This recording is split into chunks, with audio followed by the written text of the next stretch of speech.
Hi guys, so P First Aid here with some tips, tricks, hints with your surviving your NQT. And obviously this video is not just for PE teachers, this video is for anyone. It's based on my experience as being an NQT first and foremost, and working with quite a few NQTs in the time that I've spent teaching. And also, as always, disclaimer, I am not the gospel. I'm sure this video will generate some debate and you may hear different things with different people. My advice is to use this video for what it is, which is essentially someone's opinion. And it might work for you, it might not work for you, and I'll sort of allude to that later in the slides themselves. So, off we go.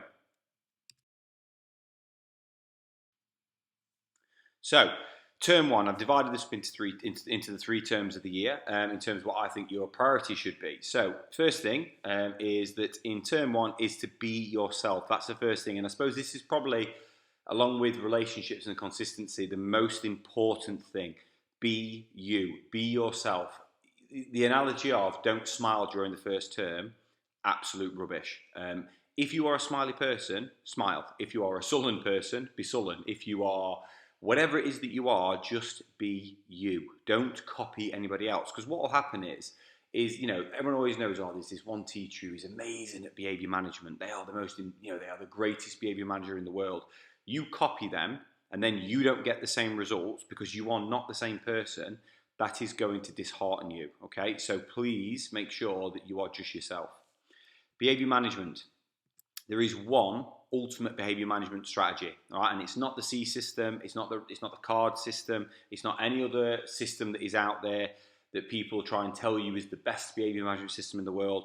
The best behavior management system in the world starts and begins with relationships, and it's all about that. It's all about relationships. It's about forming professional, relevant, appropriate relationships with the people that you work with that is age relevant to them. Okay, so obviously what's relevant for a year 3 is different for a year 13. Okay, the next one, consistency, making sure that you are being as consistent as you can possibly be. All right, and whatever the school systems are, you follow them consistently. So that is really important. You are as consistent as you possibly can be, because at the end of the day, kids love that the person that they leave at 3:30 on a Monday is the same person that greets them 8:30 on a Tuesday. That is the most important thing, you being the same person all the time.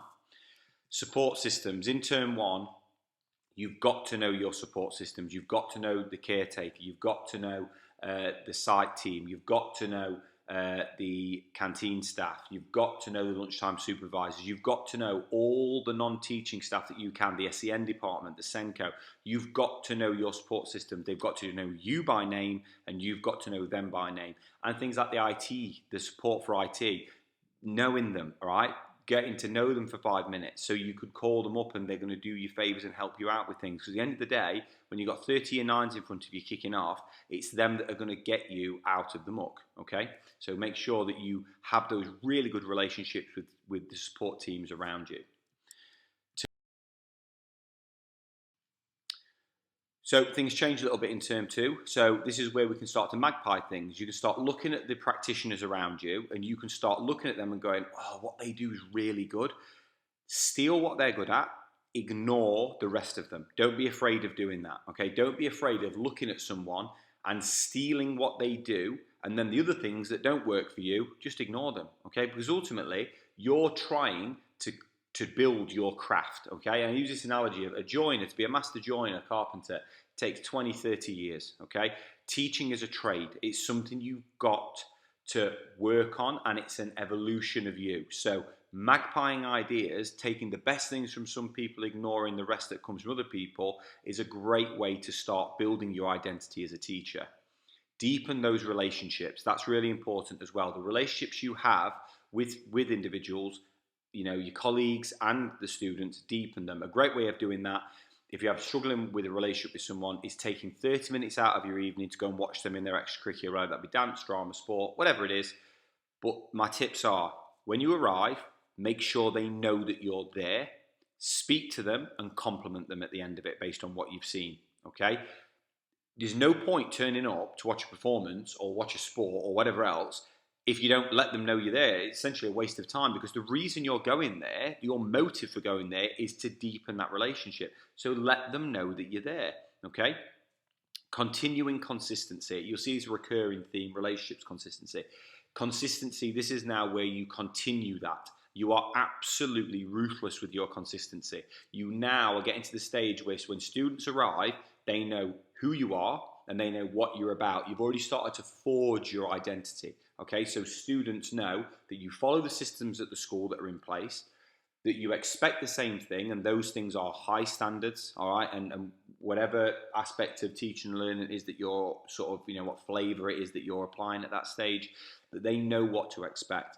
And now you can start flexing your teaching muscles. And the analogy I use for this is sort of like, I use a fishing analogy. So your teaching and learning is a fishing rod you can cast so far, okay? The further you cast, the harder it is to bring it back. And that's with teaching and learning as well. So if you cast, you take bigger risks, you're casting it further, all right? You've got to have the relationships in place to wind it back in when it goes wrong. So when I say flex, it means we're just starting to dip our toe into teaching and learning. We're starting to take little risks here and there as is appropriate for the relationships that we've fostered and we've built with the young people around us, okay? Moving into term 3.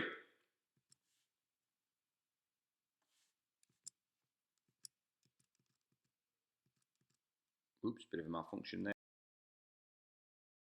Moving into term 3. So, term 3, whole school life.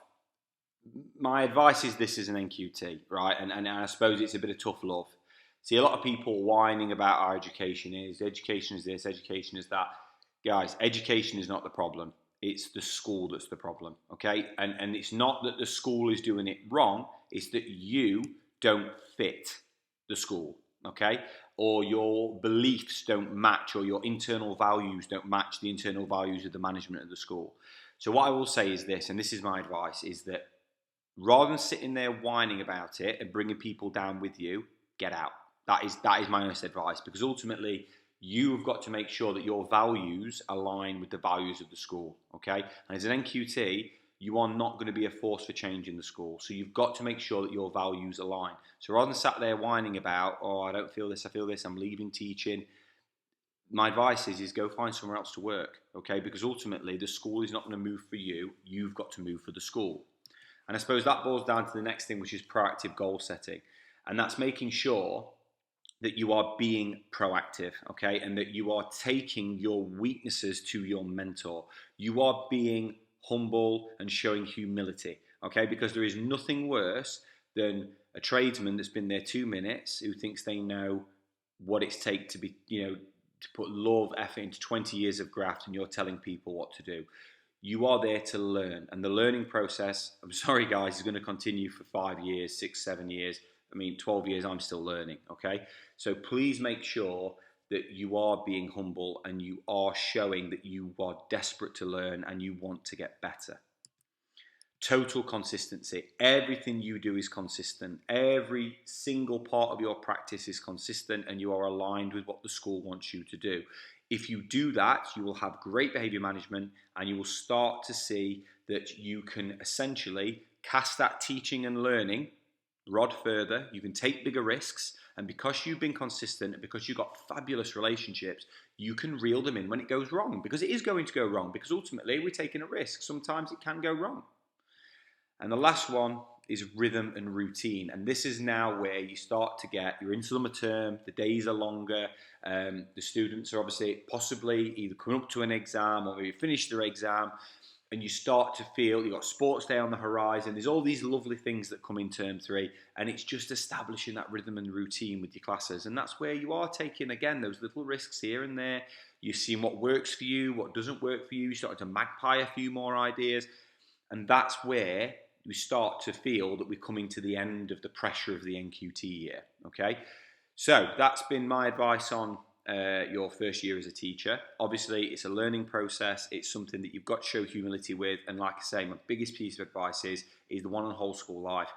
You buy in and great, or you don't and you leave. Don't whine about it and don't drag everyone else down with you, because education is not the problem. It's your values not aligning with the school that is the issue. Thank you very much. Like, post, comment.